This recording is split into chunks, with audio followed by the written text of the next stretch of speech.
Welcome to the Boschcast with James Boschman and Denise Young, where we talk about Manitoba real estate and everything else that's on our minds.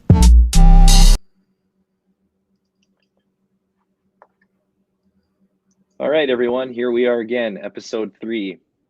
Thank you so much to everybody who checked out our last episode last week. And we have a lot of really interesting things to talk about this week and some funny stories. And please, as a reminder, because I don't want to forget, please like, share, and subscribe because, it helps with our business. It helps with, we want to talk about really fun stuff, but we also want to share like what's going on in our industry, what's going on in the market. So the more people that have access to this information is, I think, really important, especially in this day and age where you have to be really careful about where you get your information from. And it's more important than ever to be hypercritical and hyper local. And Denise and I are both, realtors who are actively practicing every single day in real estate. So we are as boots on the ground as it gets. We're dealing with buyers, sellers of all kinds, you name it, from all walks of life, builders, developers, dabbling in some commercial, condos, resale, everything. So we want to try to be as transparent about what's happening as possible so that we can keep people informed as well. But we want to make it super light and fun as well. So I got a question actually that came in from a client.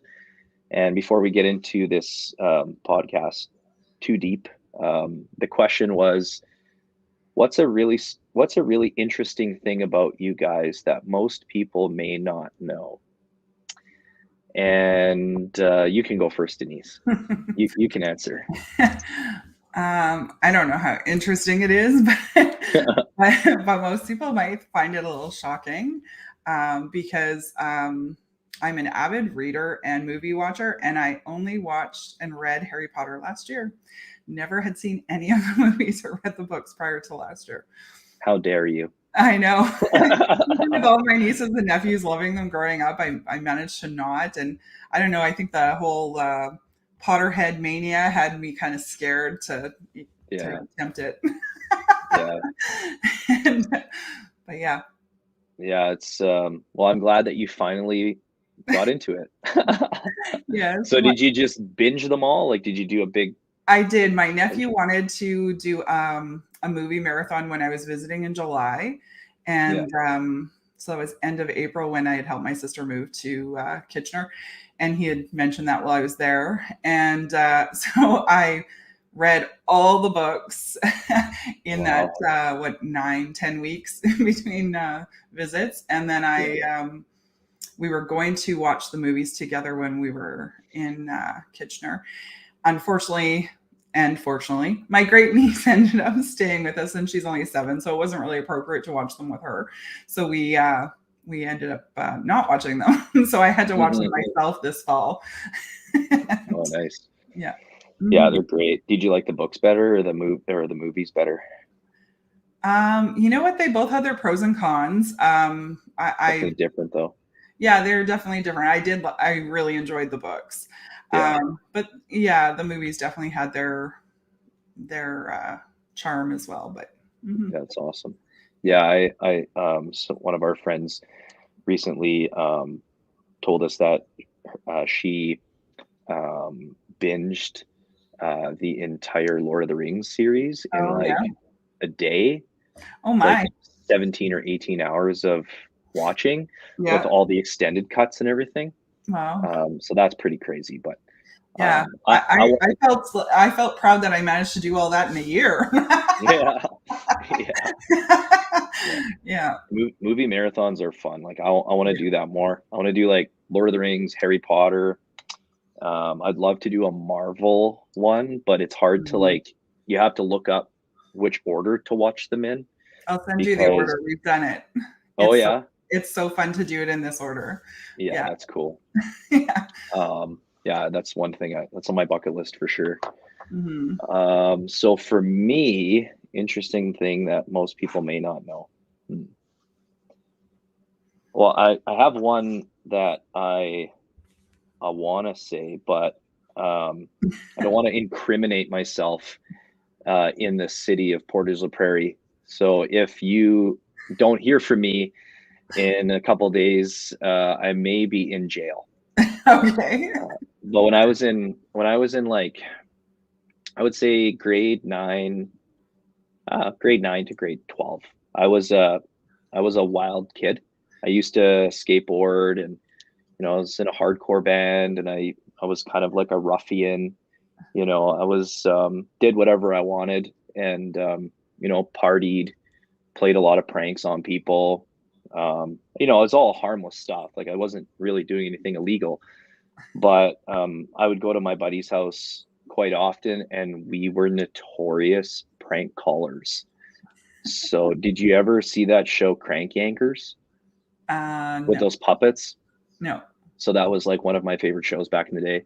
Okay. And it's basically a show with like Muppet style puppets, and the voiceover actors, it's like live audio recordings of real prank calls that people have made, and then they kind of make like a puppet show. It used to be on Comedy Central and stuff, but that gave us that, and Jackass gave us like a lot of really bad ideas. Yeah. The group of guys that I used to hang out with, but just as an example, one of my most notorious prank calls, we used to phone. So in Portage la Prairie, anybody listening, if you're from Portage, you'll know that there's probably more fried chicken and more pizza restaurants per capita than probably anywhere else in the world. That's probably exaggerating, but literally every second building, it's like pizza and chicken, pizza and chicken, chicken. Mm-hmm. And it's like, that's just small town vibe, right? And so they used to have Toonie Tuesdays every Tuesday. Like, all the stores, all the chicken spots would have Toonie Tuesdays, including KFC. So we used to phone people and pretend. I used to phone people and pretend like I was the KFC delivery driver outside, looking for their property. Like, as I was like, "Hi, my name is blah blah blah. I'm calling from KFC. I'm just trying to find your address. I'm outside. I'm on your street right now, and I have your 600-piece chicken meal." Yeah. And I would just scare the living daylights out of these people. And this is right around the time that I wasn't necessarily big into wrestling, but I was big into like UFC and stuff like that. But have you ever heard of John Cena? Yep. So John Cena's got this like notorious walkout song, da, da, da, da, John Cena, So we found like some really hilarious audio clips, and we used to have like an auto dialer that would randomly select or change our phone numbers, and they would always be area code specific. Like, it would be specific 204 area code numbers. So we would hand select people. Like, it would be like our principal of our school, or like our consumer math teacher, or like, Yeah. Mr. Halmerson, or my homeroom teacher at the time. And we used to phone at like 11 at night, and it would be like, "Are you ready for this Sunday?" And it would be like a pre-recorded message. They'd be like, "Who is this? What's this Sunday? This Sunday, for a limited time only, we have WWE Super Slam with John Cena, for a low price of $49.99." And it would be like this big epic like production on the phone. Yeah. And they would hang up, we'd keep calling back, and just piss these people off so much. Like, and then one of the parts of the both the second or third time that we would call back, it's amazing how these people would still answer the phone, but I'd be like, "Hi, is Champ there?"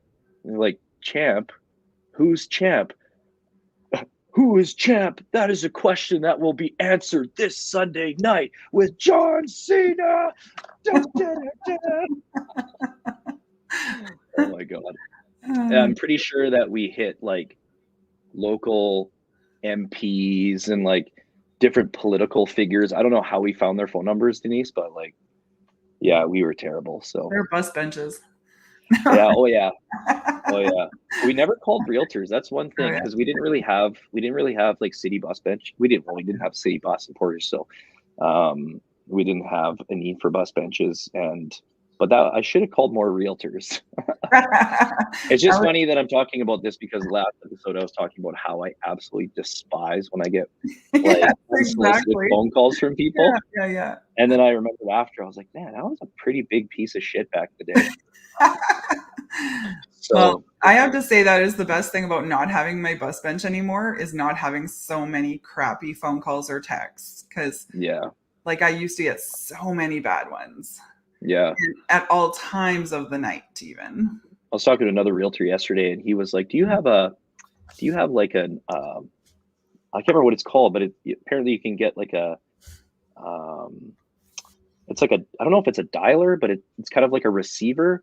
Okay. And you can create like a 1-800 number, and so that you can create like multiple phone numbers. That way clients know to call. Like if they call a number, it'll go to, an assistant or a receptionist or whatever. Because I have my I'm going to put this out there and people are going to like prank call me now, but I have my cell phone on everything. Yeah. And it's a blessing and a curse.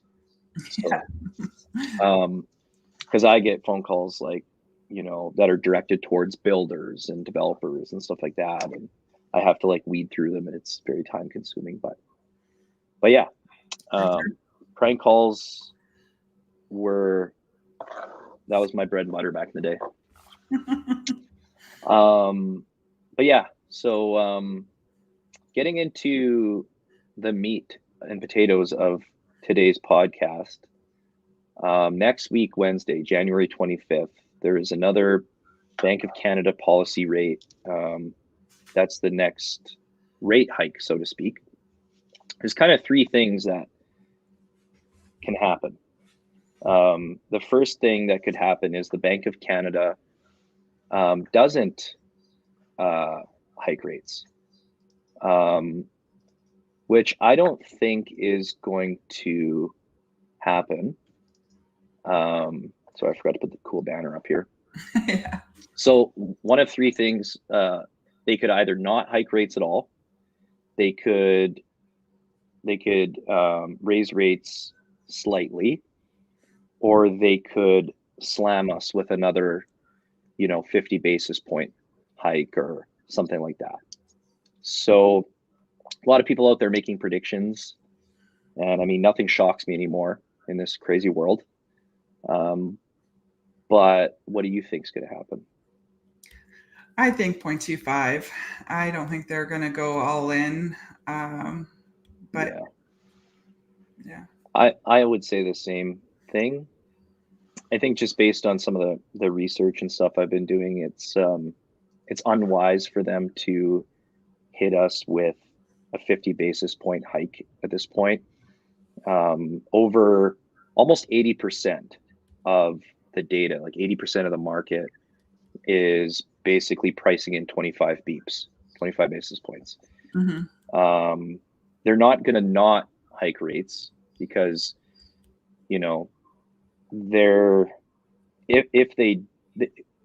first of all, Bank of Canada always seems to piggyback on what the US Fed does.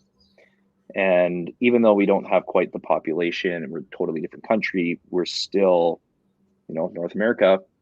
And I think it would be unwise for the Bank of Canada to not at least do it 25 basis points.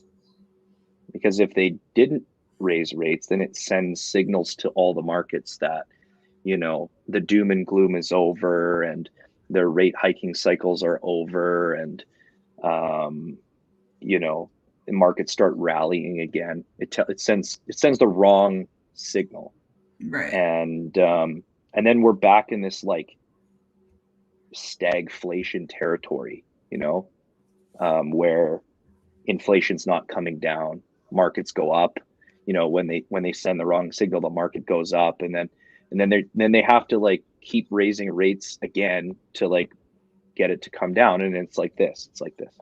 Right. It's like they don't want to make the mistakes that they made in the past. So, not that I think that the Bank of Canada has been practicing good monetary policy this entire time, because I think they've been absolutely horrendous. And I think Bank of Canada Governor Tiff Macklem should lose his job. I still think that the fact that he was coming out and saying, inflation's transitory, and all of this demand is just due to pent up demand in the market because people can't travel, so they're spending their money.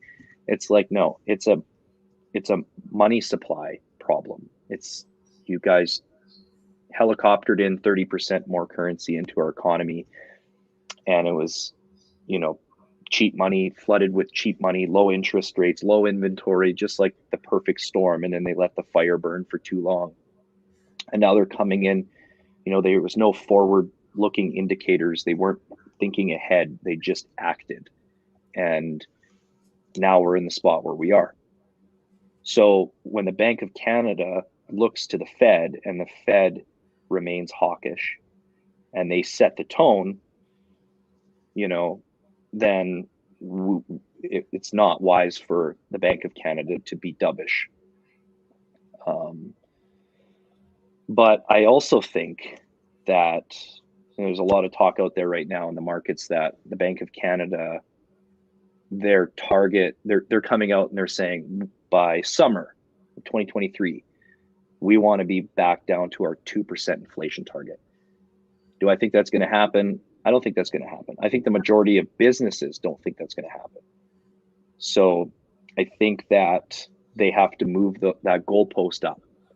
So instead of 2%, they might come out and say, it's a little stickier than we thought, and global markets have changed, and maybe they'll blame it on the war in Ukraine, maybe they'll blame it on China, whatever. But they'll come back and they'll move the goalpost. So they'll say, we'd really be happy with 4%. I think that they should be happy with 4% target. Maybe by summer we'll be at 4%. At the rate that they've hiked everything. But I don't think that we're going to be at 2% this year, maybe 2024, just like I don't think we're going to be back at 2% fixed rates ever again. So, majority of businesses out there, they don't believe that we're going to see 2% inflation in the foreseeable future, maybe 4 or 5%. And the fact that global trade and markets have changed, the Bank of Canada's goal is to hit that 2% by summer of 2023, but I don't think it's going to happen, because even if they get down to whatever target they have, central banks will want to see how the markets have held up for an extended period of time before they ease off the brakes of hiking. So that's my thinking. I think it's going to be 25 basis points. I think we have a little bit more pain to feel yet, but the reality is that inflation is down. So inflation kind of rolled over and peaked, and it's down now. Canada 5-year bond yields have come down to 2.8%, and historically, Canada bond yields kind of dictate what's going to happen with fixed rates. And 2.8% bond yield, typically we should be in around that 4% fixed rate territory. And we kind of are, like when I talk to a mortgage broker, they're like, yeah, we can get you 4.59 or 4.69, depending on your qualifying on a 5-year fixed rate. I think that this might be a bold prediction, but I think that next week, Wednesday, January 25th, they raise it 25 basis points. Give it another week and a half. By the end of maybe the first week of February, I think that we're going to be in the low 4% fixed rate territory. You might see like 4.39, 4.29, 4.19%. You know, that's a bold prediction, but I think that's where we'll be. And those aren't bad rates at all. Like that's super healthy, Awesome. Yeah. healthy fixed rates. The variable rates will likely stay high. So variable rate holders, including myself, we have a little bit more pain to feel, but the goal with a variable rate is, you know, over the long term, you know, if you look at like the trend line from a variable rate perspective, the idea with a variable rate is that, you know, you stomach some pain now, but at the end of the day, you're saving money. And I think I'm still confident that, you know, if somebody's looking to get a mortgage right now, they should opt for like either a lower term or shorter term mortgage, because rates will come down, maybe 2-3 year at most, or a variable. And if you have the ability to float an extra principal payment or something every month, I think variable's a great option. But yeah, that's where I think we're kind of headed. So what does it mean though? I mean, people are like, you know, well, how does that affect me? You know, like what does it mean for Winnipeg market? What does it mean for Manitoba? So I think that based on the signs of inflation slowing down, wage growth is also slowing. Over the last few years, wage growth was at like 12 or 13%. That's starting to see signs of slowing now. You know, an anecdote that I could use was when the lumber and material prices in the market were going crazy. Yeah. And builders were freaking out. You know, week after week, I was getting phone calls from builders saying, we need to raise our prices. We need to add escalation clauses. It's getting more expensive. And, you know, buyers were having to stomach these extra costs from lumber material pricing. You know, it wasn't just lumber material pricing that was increasing. It was like tradespeople. Like builders were having a really hard time, number one, finding good tradespeople, because there was, you know, so much other work out there. But then also there was like a wage war. Like builders were having, if they wanted good tradespeople, they had to pay them more money, which was also reflective in the higher pricing. But we're starting to see that like taper out now. It's not really happening anymore. The competition is not really there. And I remember a few months ago when we started to see like the interest rates really, I think it was when Bank of Canada hit us with that 1% basis point hike. I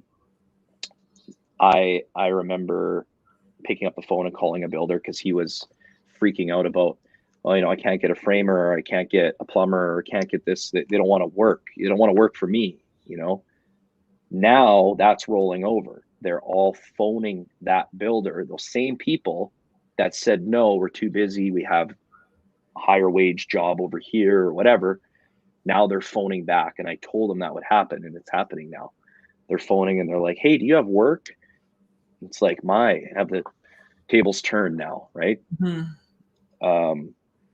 So that's a clear sign that things are starting to simmer down a little bit too.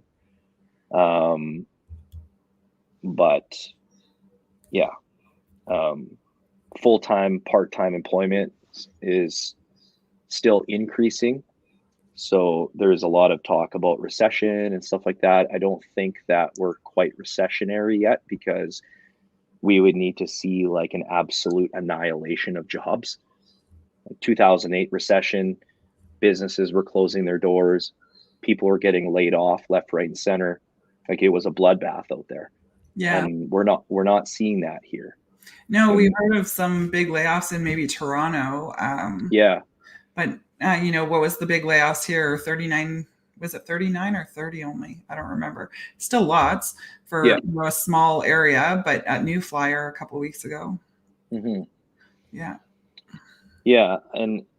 But I think that we would need to see a lot more pain before they, you know, hit that recession button, unless unless, like politicians do, they change the definitions all the time. Yeah. Like the definition of recession could change. They could change it. They could say You change all the definitions suiting to suit whatever they want to be happening. Suit their agenda. Absolutely. Yeah. We were right now, I think I was looking at the numbers, we're at 4.4% unemployment rate, which is still under the national average of 5%. Yeah. I think we're the 4th lowest province in Canada for that.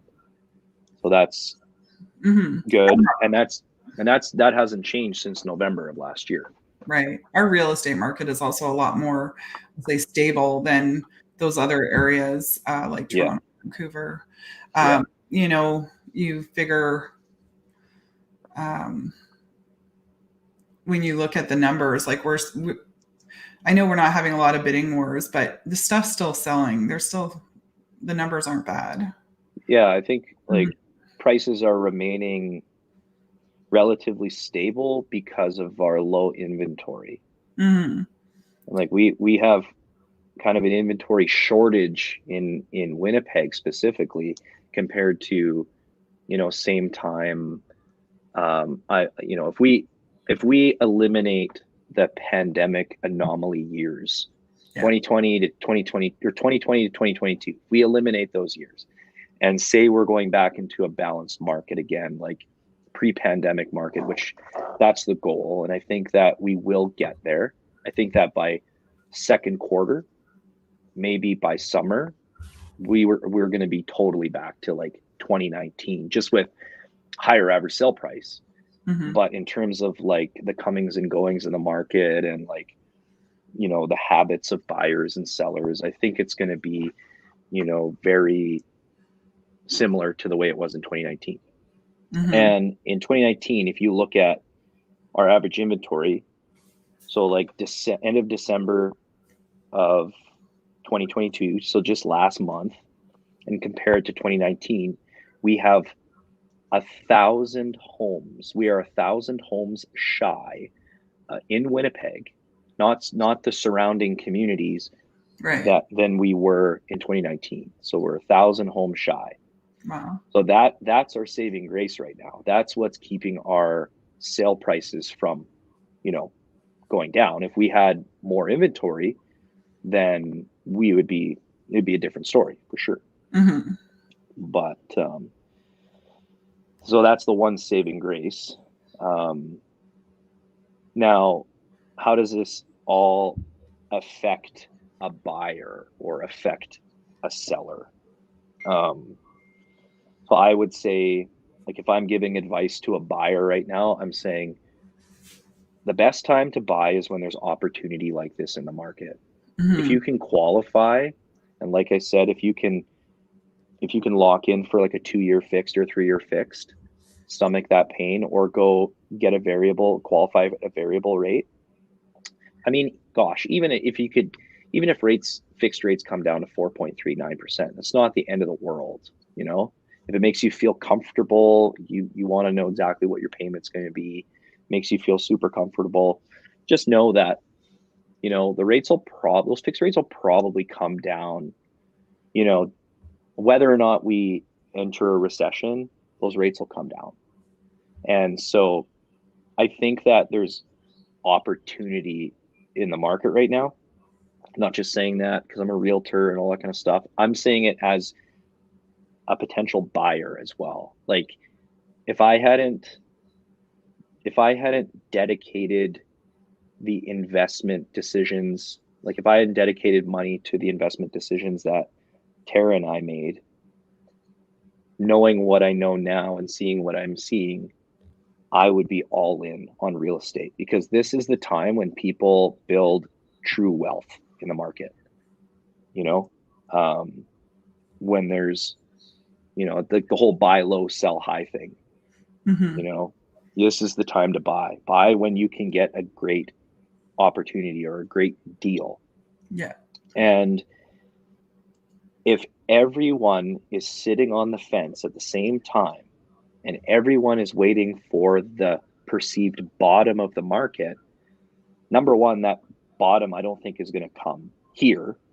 because we have such a steady economy here, I don't think we're going to see the bottom. But if everybody is waiting to jump when they think there's a bottom, well, we don't have the inventory for all those people who are going to jump at the same time. So we're going to be back in a very competitive environment again. You know, so especially like when I say I don't think there's going to be a bottom, you know, just researching and knowing what I know, what's coming. And I just pulled this up today, and this is from like the Canadian government themselves. Immigration floodgates have reopened now. These are actual numbers from StatsCan. 2023, 465,000 new immigrants are coming to this country. 2024, 485,000. Wow. 2025, 500,000 new immigrants. So over the next 3 years, that's like almost 1.5 million new immigrants coming to this country. A lot of those people are going to funnel into the, you know, real interest rate sensitive markets. Let's face it, places that are warmer: Toronto, Vancouver, BC, Ontario. But a lot of those people are going to funnel here. And the reason why they're going to funnel here is because we have steady economy, we have low prices, we have great jobs, affordable real estate. We're still one of the most affordable markets in Canada. And so if people are waiting for a bottom to occur, you know, I don't think that's going to happen given those numbers. Like where these immigrants live, like, I don't know where they're going to live. We're not going to have the inventory to support them. So like, what determines the health and the wealth of a real estate market? People and jobs, right? So the other day I used to work with this like house flipper investor who kind of like goes from flipping houses to, you know, building. Maybe he'll build like the odd duplex or whatever here or there, but his bread and butter used to be knocking and talking, and, you know, I hate to say taking advantage of people, but he would like, we buy houses for cash and just trying to get like the best deal he can, right? And so he called me the other day and he's like, "Hey, what's going on? Do you have any deals out there right now?" And I'm like, there's honestly not a lot of deals right now. Like if you're a single family buyer, you're buying for your family. Yeah. But if you're a flipper, like, good luck. You know, everybody's looking for the same thing right now. And he said, well, with all the interest rate increases and hikes, where's all the foreclosures? I'm like, dude, there's no foreclosures happening. And I don't think there will be all these fire sales and foreclosures happening in the near future, because number one, we have more qualifying, we have more stress testing than we ever had before. Right. Manitoba, if you look historically, Manitoba's delinquency rate is actually down. So that means that people have more equity in their homes. They don't need to hand their keys back to the bank. So we're not seeing these fire sales happening. Vast majority of homeowners in Manitoba have equity in their house. So, you know, you can get a home equity line of credit or whatever to keep you above water. You know, I could see if you bought at the absolute peak and then you got sick, or, you know, you lost your job or something like that, that's a different story. But that's a very, very small percentage of the population. And chances are those people are bailed out by family or whatever anyways, right? Like, you're not really seeing foreclosures happen at the rate that they could happen right now. So we're not seeing these big fire sales. And he just like couldn't understand. And I'm like, well, just, you know, that qualifying rate, that stress test, that really saved our asses. Like, you could love them or you can hate them as a buyer, because you have to qualify at a much higher rate, and pushes your pre-approval down. That's the problem that we seem to be having right now. But, at the end of the day, that's there for a reason, to protect from shit like this, right? Exactly. So yeah, I think, like, ultimately, if I was a buyer right now, and again, I'm not just saying this because I'm a realtor, I'm not just saying this because I work for builders, but the best pocket right now, I think, in terms of building wealth, if you're looking to buy new homes, especially if it's existing spec home inventory, because builders are a little bit more inclined to, makes more sense for the builder to just get rid of the property, not like fire sale or dump it, but like they have a little bit more motivation to move product right now. Especially in a phased development.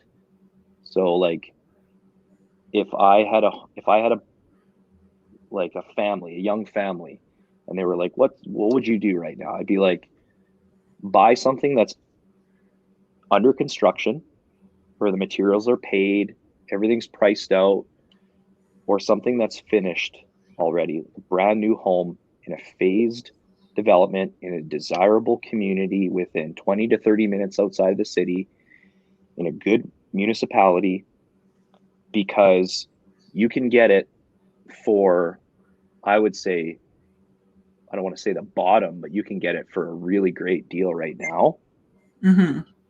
Because when the pendulum swings back the other way and rates come back down, we're not going to have the resale inventory.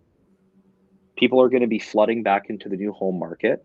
It's going to drive the prices up on construction. It's going to drive the prices up on land. Right. And by the time they get to that next phase, the lots are going to be more money. So just by purchasing that home now, you could potentially build, $50,000, $60,000 in equity. Yeah. Right. So that you're in a very safe position moving forward. So, and if I hadn't invested money with our asset management or our investments, that's where I would be going right now. I would be buying and I'd be holding, I'd be renting. Rental market is really strong.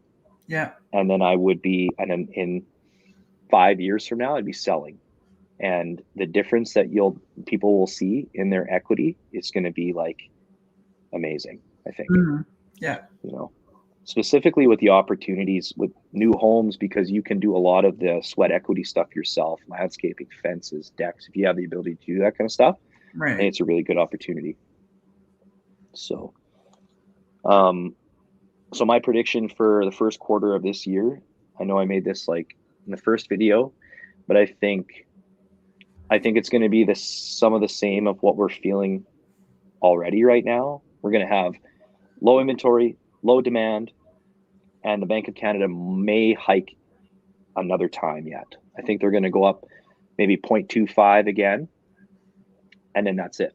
And I think that's done. No more rate hikes. And then moving into the second quarter of this year, I think that all the rate hikes are done. I think inflation's back down into the 4% territory. I think fixed rates are probably going to be in the mid to high threes. Yeah. That's my honest opinion. I think that demand is going to be way back up because of that. I think we're going to have super low inventory still. And I think we're going to have stable to flat prices until the end of the year. I don't think this is going to be a big roller coaster year like we had, last year even. Right. Maybe we'll see some multiple offers come back on select resale houses. If you got that absolute minty, completely dolled up 1,200 square foot bungalow in Transcona on the perfect street, And you're advertising it still under what it should probably sell for. Yeah.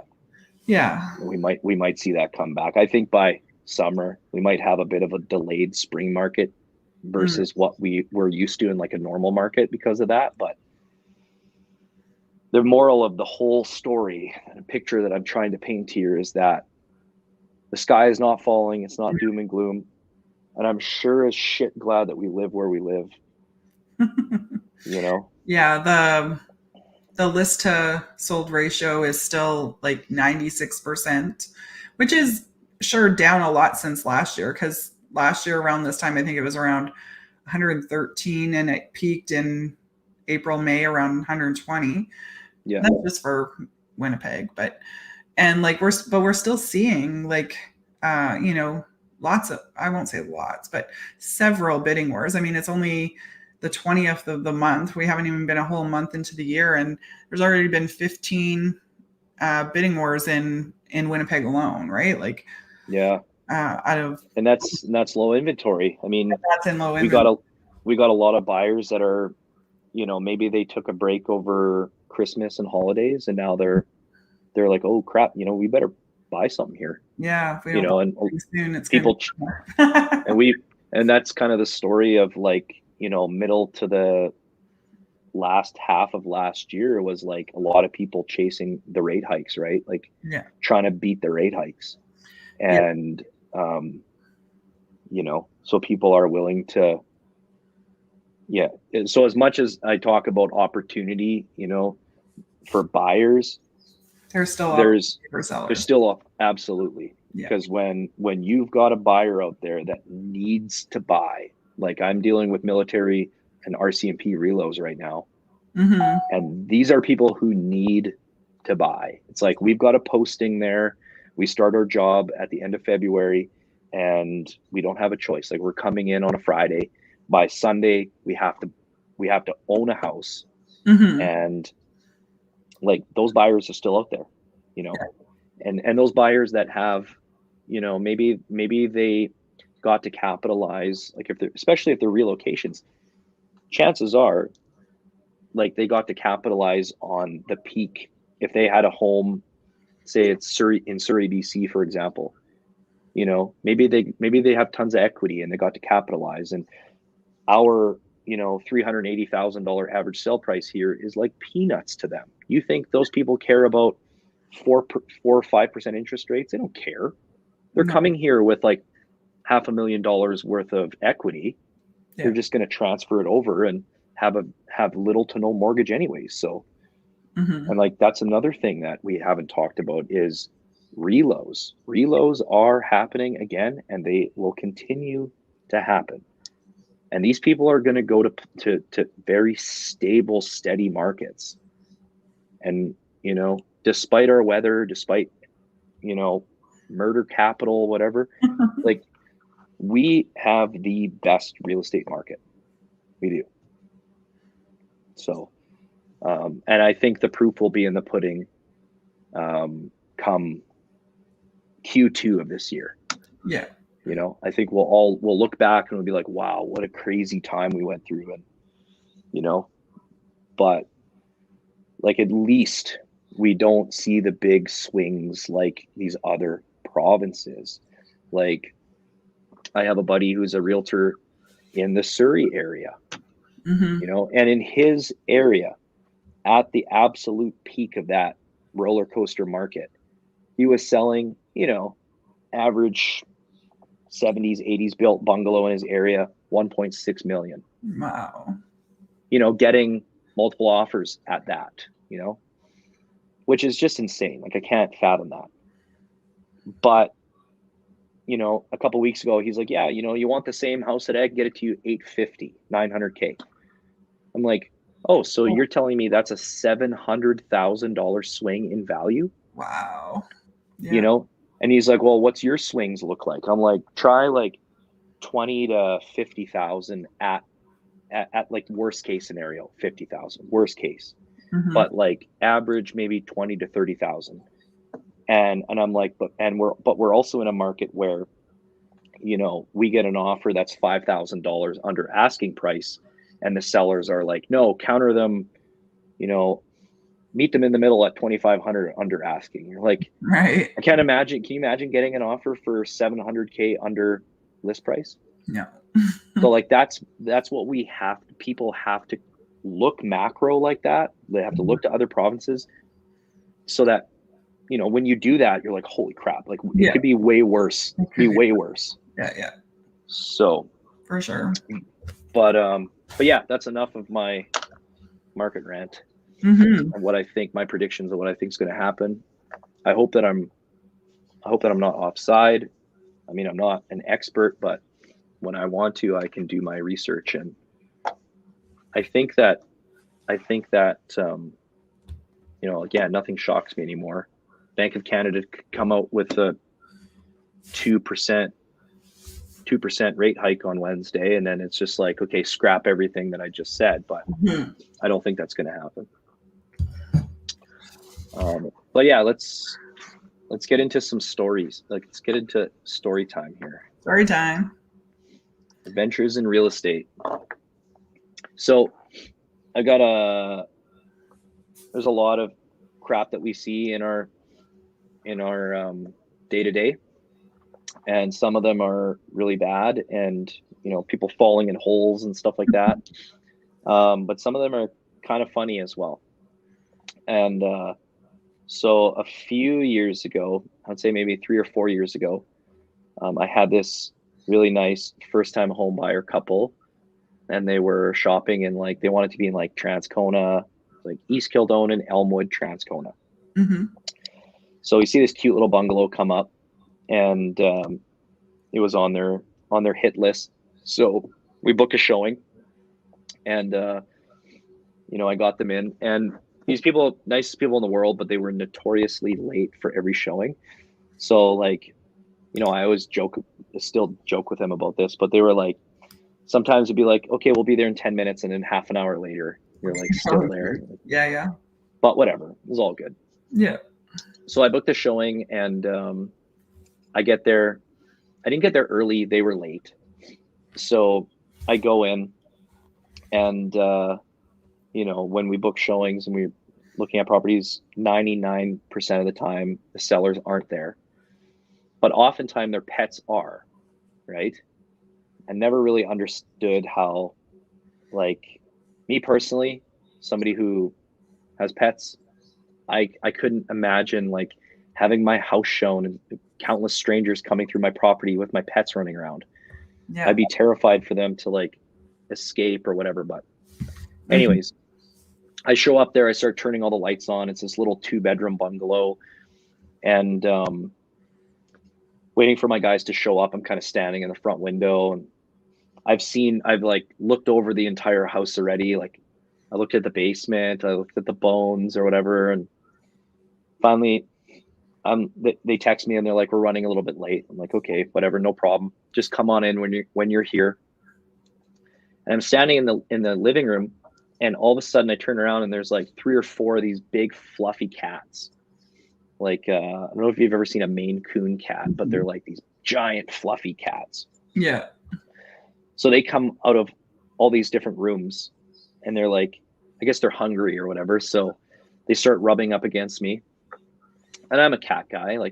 We have cats. And so I start petting them, and they start purring, and then they're getting more friendly. And then I sat down, and pretty soon these cats are like jumping all over me and rubbing and meowing and everything. And I'm like, oh, this is cool. You know, I'm the cat whisperer. And then my phone rings, and I thought it was my clients again. It wasn't my clients. It was the listing agent. And she was like, James, I need to ask you to please stop petting the cats. One of them is sick. I like frantically look around. I'm like, are you here? Like, how do you know that I'm petting cats right now? She said, well, no, I'm not there. My clients are, well, technically they're not, but they're down the street. And she said, they have surveillance, she called it. But it was like, they had basically a baby monitor camera set up on top of their TV. And I was looking around, and sure enough, I saw it. And I was like staring right at it as I'm on the phone with her. And not only was the camera rolling, but the audio was rolling as well. And I guess these people didn't want to leave too far because it was the winter time. So they would just spy on all the showings. And they park down the street and spy on all the showings. And just super creepy thing to do. If you're a seller out there, please don't do that shit, because that's like just ugh, just gross. Very cringe. Yeah. Very cringe. Yeah. Let people, like, figure it out for themselves. Like, let them, don't spy on people. That's, but anyways, so she was like, yeah, they're parked down the street, and she's like, yeah, they've seen you, and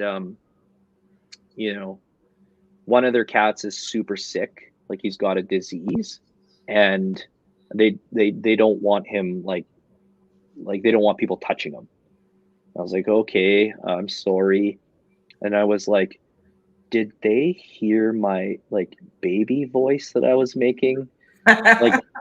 like I always, not always, but like, when you're petting an animal, it's like human nature for us to like baby talk them, and she's like, oh yeah, they heard everything. And I'm like, oh my God. So I'm like super embarrassed. My clients pull up.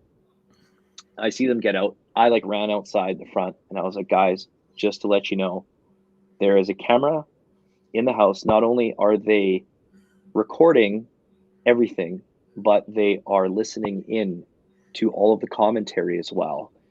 And they're like, are you serious? Like, where are they? And I just looked down the street, and I was like, see the headlights over there? That's them. And they're like, oh my God, that's so creepy.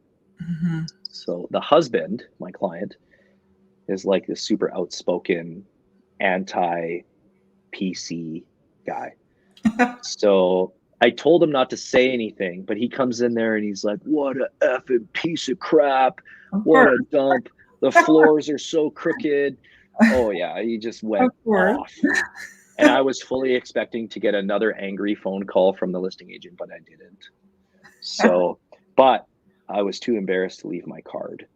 So I didn't want them to like remember who I was. And this person is not only a crazy cat person who like baby talks cats, but also, this is the guy whose client said this nasty thing and this nasty thing, But I mean, they had to have known that their realtor called me, because I'm like talking on the phone with her as I'm staring at them in the camera. So yeah. But yeah, super cringy. Moral of the story, just don't have a camera out. Yeah. Also, for people inside the house, always assume you're being watched. Yeah. Yeah. So the next one, I guess so we can get into our topic of the week, which is market value versus, we can just call it values. I forgot to change the banner, but yeah. So the reason why I want to talk about this is because I went to a listing appointment. I did a market evaluation for some people, and I won't say too much, but they seem to have a different opinion of what their house is worth than I did. And I asked them, where did you get that number from? My number is lower, their number is higher. Yeah. And this is super it's super common, right? Yeah. And they said, well, we had our home appraised, and this is the appraised value, and we would like to sell it for this appraised value. And I said, well, there is a difference. There's a difference between appraised value and market value, which is what we deal in. We deal in market value. And there's a difference between appraised value, market value, and tax assessed value. Because on the other side of the coin, we work with buyers as well.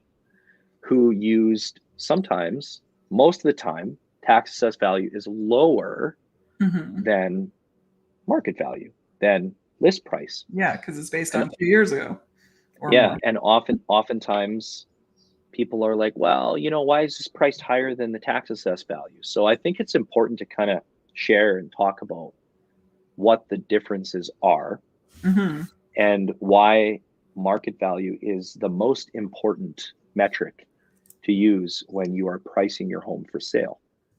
Right. So do you kind of want to talk about that? Sure. So which one do you want me to talk about? Appraised value. Appraised value. Well, appraised value is like the value from the bank, right? So they're going to send out an appraiser who's going to go through past solds, which I mean, we kind of do as well, but they're typically doing it like they're not taking into consideration changes in market and stuff like that, right? Like they're looking at what has stuff sold for in this area. I've seen some that don't even use the area.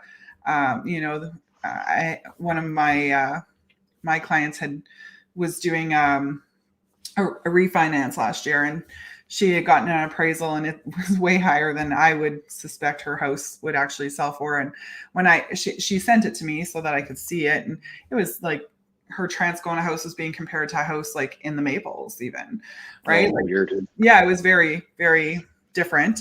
But it was a very similar house, but in the Maples, right? And then they did an area adjustment. But that being said, if there's enough houses in the actual area of the house, why isn't it compared to that, right? Yeah, exactly. It's not like an odd house or anything.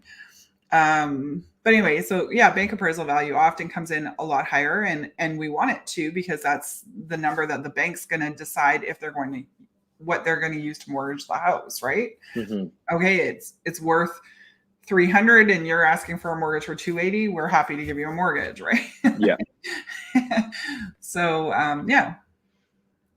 and market value is based on history of comparable sales, based on our experience working with buyers and sellers, based on our experience in the market. So what's happening at that exact time in the market, what's happening with interest rates. There's so many variables to consider.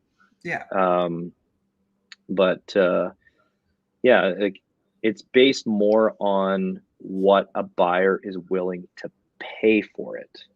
So the common question I get is, well, why is your market evaluation lower than, say, the appraisal?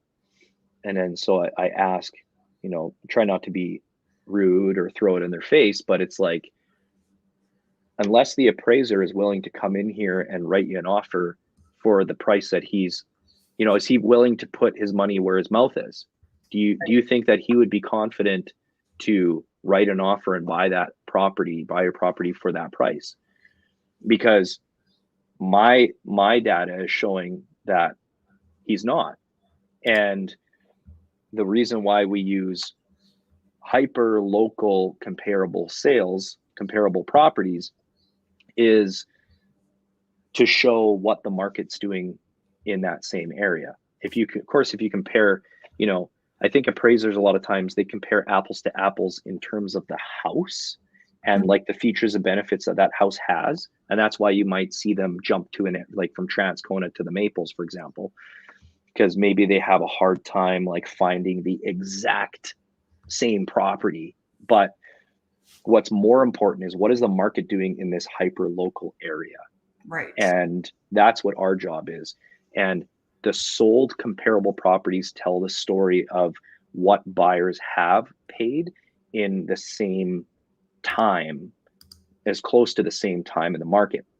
And our understanding of the market also comes into play too, because if you don't understand what's happening in the market, and we can use the COVID anomaly years as an example, it's like, if you don't understand the market and what's happening in the market at the time that property is coming up for sale, you could find the best and highest comparable sale price at the peak of the market in, say, 2021. Yeah. And you could say, well, this house sold for $450 and it was listed for $350. So that means that my house is worth $450 as well. It's like, no, the market's changed. So you need to understand the market as well. And appraisers don't take that into consideration. Appraisers also, it depends on what it's for. Like you said, is it for refinancing purposes? Is it a rent appraisal? You know, are you trying to, are you getting an appraisal for a home equity line of credit? Like, are you trying to pull equity out? Because if you got a tenant in there and the property's cash flowing, well, yeah, of course it's going to be worth more to an investor or to the bank for the purposes of pulling equity out than it would be to, you know, a potential home buyer that's looking just to buy it as a single family home. So there's so many variables, but that's why market value is the most important. And then tax assessed value is just based on a calculation that typically the municipality or the city of Winnipeg uses to determine, you know, how much tax do we need to charge these people? Right. You know, exactly. And sometimes they look at features and benefits too, but they're basing their tax assessed value on the information that they have in their files about that property, whether it's like computer files or paper files or whatever. Yeah. And that's like that have been pulled. And yeah, they're not, you know, the tax man is not like knocking on your door. Hey, can I take a tour of your property? Like, they don't know all of the key selling features of your property. They just, you know, they have their little calculations that they do to determine property taxes. Now, I find there is kind of like a common mistake that some people make is that I have seen it where I have been called to do a home evaluation for the purposes of selling the property from a long-term owner who has maintained their property, but they haven't necessarily done a whole ton of like extras or upgrades or improvements or whatever, but the home is solid and it's, you know, it's just dated. And it's in an area that is like really, really desirable. And you look at their tax assessed value and you're like, holy smokes, you compare it to the market value based on the features and benefits or lack of. And you're like, oh man, your tax assessed value is actually quite a bit higher than market value. Right. And that could be because that person is a long-term owner and they let those reassessments just happen, you know? Right. So every time you get a notice of reassessment in the mail, if you don't agree with that value, if you honestly look at it and you're like, I don't know if this is right. I don't know if my house is actually worth this much money. And that's the problem, is a lot of people don't know. Mm-hmm. They just assume. And then they let it get way ahead of itself. And then they also don't know that they can fight that. Yeah. You know? And every time the tax guide. I'm sorry. Yeah. Yeah. So and that's something that us as realtors can help people with as well. Is, you know, oftentimes I get calls from people who are aware that they can fight their tax assessments. It's not normally for the purposes of like, well, you know, my assessed value is higher than perceived market value. It's, I don't think I need to be paying this much taxes. Yeah, you don't want to pay too much tax. Yeah. Yeah. So it's like, why should I be paying? I don't have like all of these perceived upgrades in my home. Why what gives you the right to increase my property taxes every single year? You know, I'm not getting any more benefit from the city or municipality. People just don't think that they can fight those taxes. So that's one thing that we can offer as well to clients or people who need help with this sort of thing, is to help fight that for you. So we can pull comparables, we can do market evaluations, you can use all of this as ammunition when you go into fight the tax man. Exactly. And everybody's got the right to challenge their property tax bill. Yes. So, and also to make sure that the information that the municipality has is correct, because sometimes it's not. Maybe you go down an old garage and it's no longer there. And unfortunately, the municipality isn't aware of that, right? Like, so sometimes you just have to, it's about updating it. Yeah. A frequent one I see is people being levied an additional tax or like a caveat for, like, say the garage is like too close to the back lane, or the fence was too close to the back lane, and maybe it's long been moved. The current owner doesn't even realize that they're paying, $80 a year for this for this thing that is too close to the city property. And I think it costs $100 to have, that's in the city of Winnipeg, I don't know about elsewhere, to have them come out and take a peek at it, and then they remove that from your taxes. So it's saving you money long term, right? Yeah. It also looks better when you go to sell. Absolutely. Yeah. Mm-hmm. Yeah. So I think that pretty much covers the differences between appraised value, market value, which is the most important value when it comes time to sell, market value, and tax assessed value. Mm-hmm. And ultimately, if you're priced too high, sometimes people are like, well, I'd like to try my price. Okay, you want to try your price? The market is always going to tell you what your house is worth. It's the market. That's our job, is to show you and help guide you using market value to properly price your home, so that you don't have to do price reduction after price reduction after price reduction. So you don't have to learn the hard way and have the market dictate and tell you what your house is worth. Right. So just do it right the first time. And I understand, if you have a different idea, it's hard to trust someone who, like us, who, our job is to sell houses. But I think more importantly, our job at the end of the day is to make sure that, your house is sold in a timely manner for the best price possible, and for terms that are the most appealing to you as a seller. Mm-hmm. And if you overprice a property, there are some pretty significant dangers with that as well. And reducing the price constantly is one of those. But maybe that we could save that for another video, the dangers of overpricing. Yes, there's lots to talk about there. Yeah. But we'll move on to the last segment, which is Business of the Week. Business of the Week.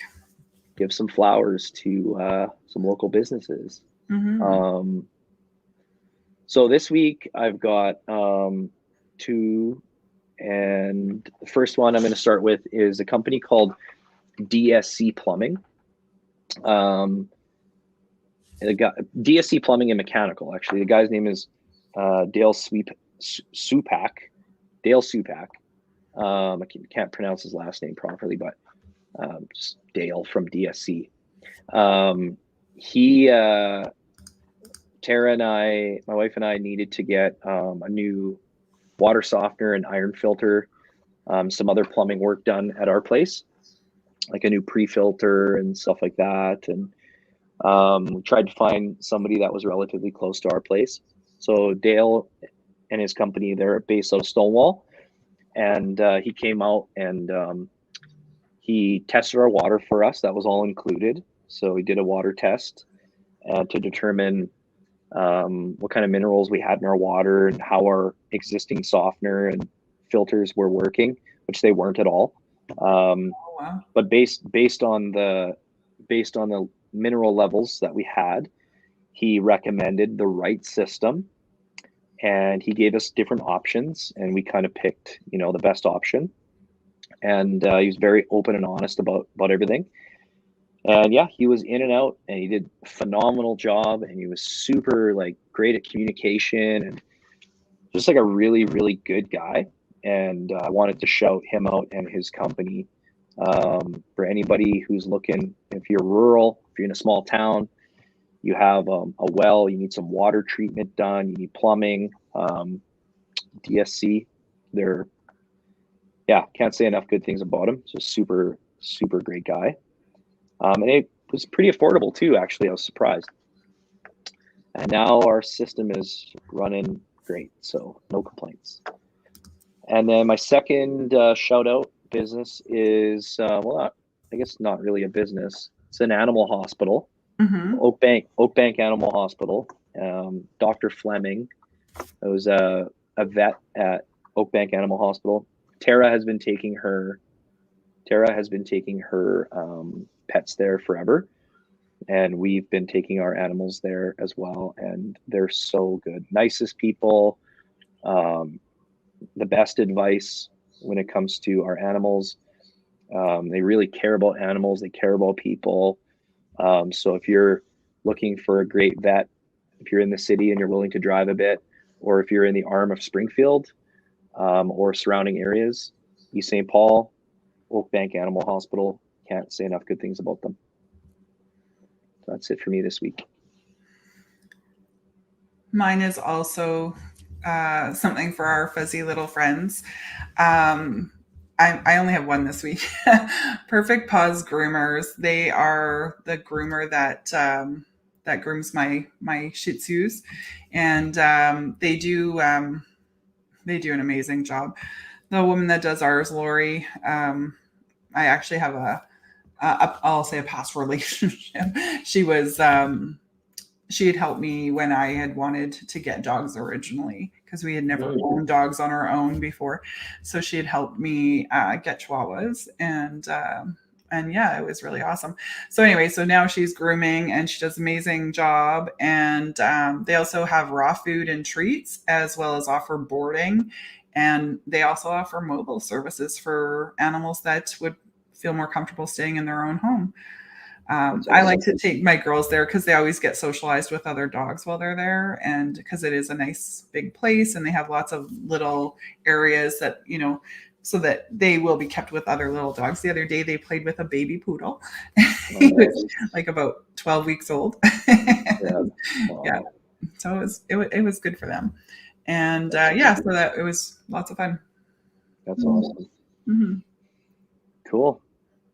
Well, that's it for this week. Thanks, guys, for tuning in to episode 3, and look forward to seeing you guys on the next one.